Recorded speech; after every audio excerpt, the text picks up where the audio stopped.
अक्षर English academy में आपका स्वागत है। आज हम वर्ड बैंक लेकर के आए हैं। इसके पहले की वर्ड बैंक देखने के लिए आप वर्ड बैंक की प्लेलिस्ट में जाकर के आप देख सकते हैं। इसमें हम केवल वर्ड्स को एग्जाम्पल्स के साथ समझते हैं और ये सारे वर्ड्स स्पोकन इंग्लिश में बहुत ज़्यादा इस्तेमाल किए जाते हैं। तो प्रॉपर तरीके से कॉपी में नोट्स बनाइएगा, बोलने की भी लगातार प्रैक्टिस भी आप करते रहिएगा। तो इनको हम समझ लेते हैं। ये 4 वर्ड्स हैं केवल यहाँ पर, फ्ली, नैप, पोर और पर्पस, जिनको हम एग्जाम्पल के साथ समझते हैं। पूरा प्रॉपर तरीके से देखिए, काफ़ी मदद आपको मिलने वाली है इन वीडियो से, इन वर्ड बैंक से। तो यहाँ पर देखिए, फ्ली मीन्स होता है फरार होना या भाग जाना। फरार होना या भाग जाने के लिए हम फ्ली का इस्तेमाल करते हैं। ये एक वर्ब होता है, इसकी ये फॉर्म्स लिखी हैं, फ्ली, फ्लेड होती हैं। इसको देखिए एग्जाम्पल से, यहाँ पर हमने एग्जाम्पल लिखा है, वी शुड नॉट फ्ली, हमें भागना नहीं चाहिए। शुड एक मॉडल वर्ब होता है। वी शुड नॉट फ्ली, हमें भागना नहीं चाहिए। कहाँ से? फ्रॉम रिस्पॉन्सिबिलिटीज, जिम्मेदारियों से। We should not flee from responsibilities, हमें जिम्मेदारियों से भागना नहीं चाहिए। If you get any responsibility, उसको आप निभाइए, उसको पूरा करिए। We should not flee from responsibilities. She burst into tears, यहाँ पर बस्ट इनटू टीयर्स मीन्स होता है रोना। सी बस्ट इनटू टीयर्स, उसने रोना शुरू कर दिया। एंड फ्लेड, और भाग गई। She burst into tears and fled. He has fled from the accident place, वह एक्सीडेंट की जगह से भाग गया। The driver has fled, driver भाग गया। तो इस तरीके से हम फ्ली का इस्तेमाल करते हैं। अगला वर्ड है यहाँ पर नैप। नैप मीन्स झपकी या झपकी लेने के लिए हम नैप का इस्तेमाल करते हैं, यानी एक नाउन और वर्ब दोनों तरीके से हम इसका इस्तेमाल करते हैं। यहाँ पर एग्जाम्पल देखिए लिखा हुआ है, I usually take a nap. Usually मतलब आमतौर पर, अक्सर। टेक अ नैप, झपकी लेता हूँ। इन द आफ्टरनून, दोपहर में। I usually take a nap in the afternoon, मैं अक्सर दोपहर में झपकी लेता हूँ, यानी मैं अक्सर दोपहर में थोड़ी आराम करता हूँ। Do you take a nap? You should take a nap. If you get tired, you should start taking a nap. After taking a nap we feel energetic and start working properly. यहाँ पर देखिए लिखा हुआ है, अगला example है, next example नहीं, ये फ्रेज लिखा है, टेक अ नैप मीन्स होता है झपकी लेना। इसके लिए हम हैव अ नैप का भी इस्तेमाल करते हैं। I usually have a nap in the afternoon या I usually take a nap in the afternoon, दोनों का इस्तेमाल आप कर सकते हैं। Do you have a nap, क्या आप झपकी लेते हो? या do you take a nap, क्या तुम झपकी लेते हो? इसके लिए आप टेक अ सिएस्टा का भी आप इस्तेमाल कर सकते हैं। टेक अ सिएस्टा मीन्स भी होता है दोपहर में थोड़ी देर के लिए सोने के लिए हम टेक अ सिएस्टा का इस्तेमाल करते हैं। Do you take a siesta? Do you take a siesta, क्या आप दोपहर में थोड़ी देर के लिए आराम करते हैं यानी सोते हैं? Do you take a siesta? Yes, I take a siesta.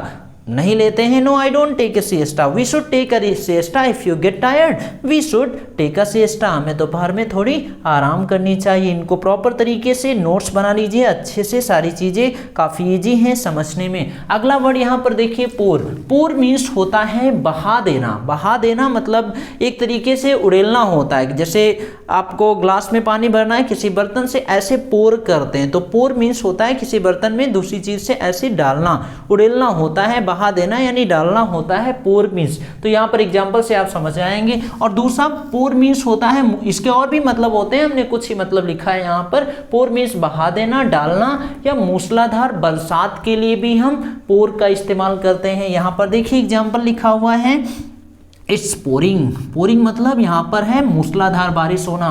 It's pouring outside, बाहर बहुत तेज बारिश हो रही। It's raining cats and dogs. Raining cats and dogs का मतलब भी बहुत मूसलाधार बारिश के लिए हम raining cats and dogs use करते हैं। ये एक मुहावरा होता है। इट्स पोरिंग आउटसाइड, बाहर मूसलाधार बारिश हो रही है। यहाँ पर देखिए एक कहावत यूज करते हैं, it never rains it pours. It never rains मतलब कभी बारिश नहीं होती है, इट पोर्स मतलब होता है उड़ेल देना। तो इसको यूज करते हैं, it never rains it pours. इसको कहते हैं भगवान जब देता है छप्पर फाड़ के देता है, इसको इंग्लिश में हम ऐसे बोलते हैं, it never rains it pours. भगवान जब भी देता है छप्पर फाड़ के देता है, यानी भगवान बारिश नहीं कराता है। पोर मतलब पूरा उड़ेल देता है, बाल्टी से पानी भर भर के ऐसे डालता है। It never rains it pours. तो भगवान जब भी देता है छप्पर फाड़ के देता है, लेकिन अगर आप चाहते हैं भगवान छप्पर फाड़े तो छप्पर बनाना भी पड़ता है पहले। यहाँ पर अगला एग्जाम्पल देखिए, पोर द सॉस। पोर मतलब डाल दो, pour the sauce over the pasta. Pasta के ऊपर सॉस डाल दो, pour the sauce over the pasta. यहाँ पर है pour the coffee please, pour the coffee please, coffee डाल दीजिए, कॉफ़ी दे दीजिए, पोर द कॉफ़ी प्लीज़ ऐसे करके डालते हैं तो वो पोर होता है, pour the coffee please, coffee दे दीजिए। एग्जाम्पल अच्छे से कॉपी पे लिख लीजिएगा। अगला है पर्पज। पर्पज तो आपको पता है उद्देश्य और मकसद के लिए यूज करते हैं। I have got the purpose in my life. I have got the purpose in my life. मुझे मेरे जीवन का मकसद पता चल गया है। Have you got the purpose of your life? क्या आपको अपने जीवन का मकसद पता चला? Have you got the purpose of your life? Yes, I have got the purpose of your life. You should find out the purpose of your life. आपको भी अपने जीवन का मकसद ढूंढिए। Find out the purpose of your life. आप पैदा क्यों हुए हैं, पैदा क्यों हुए हैं, वाई आर यू बॉर्न, आप पैदा क्यों हुए हैं। आप अपने जीवन का मकसद ढूंढिए, पर्पज ढूंढिए, क्या करना है जीवन में।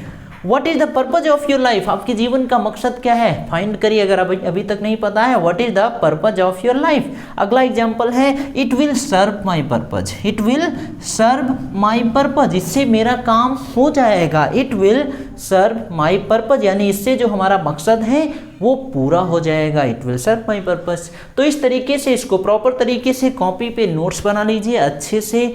उसके बाद बोलने में भी आप इम्प्लीमेंट करिए, जितना बोलेंगे आप अच्छे से उतनी क्लियरिटी आती है बोलने से। जीभ में जो प्रॉब्लम है ना, दिमाग अच्छा है आपका, जीभ में प्रॉब्लम है, जीभ की समस्या तभी सुधरेगी जब आप अपनी जीभ का इस्तेमाल करेंगे। यू आर टंग टाइड, आपकी जीभ में जंग लगी है, रेगमाल से साफ नहीं होगी, बोलना पड़ेगा। इंग्लिश बोलिए, पढ़िए, लिखिए, समझिए, सारी चीज़ों को करिए, लेकिन बोलने का काम लगातार आप करते रहिए। और आगे की वर्ड बैंक पाने के लिए आप जुड़ सकते हैं, और कोई सुझाव होता है तो आप हमें ज़रूर बताइए। और अगर आप हमारी मदद चाहते हैं इंग्लिश बोलना सिखाने में, तो आप हमारी ऑनलाइन पेड क्लासेस के बारे में जानकारी ले सकते हैं। आपकी स्क्रीन पे हमारा कॉन्टैक्ट नंबर है, अभी कॉल करके आप कोर्स के बारे में जानकारी ले सकते हैं। आप भी घर बैठे अपनी इंग्लिश को बेहतर बना सकते हैं, जहां पर हम आपको रोज इंग्लिश बुलवाने की प्रैक्टिस करवाई जाती है बिल्कुल अलग तरीके से। आप वहां पर ट्रायल क्लासेस भी आप ले सकते हैं।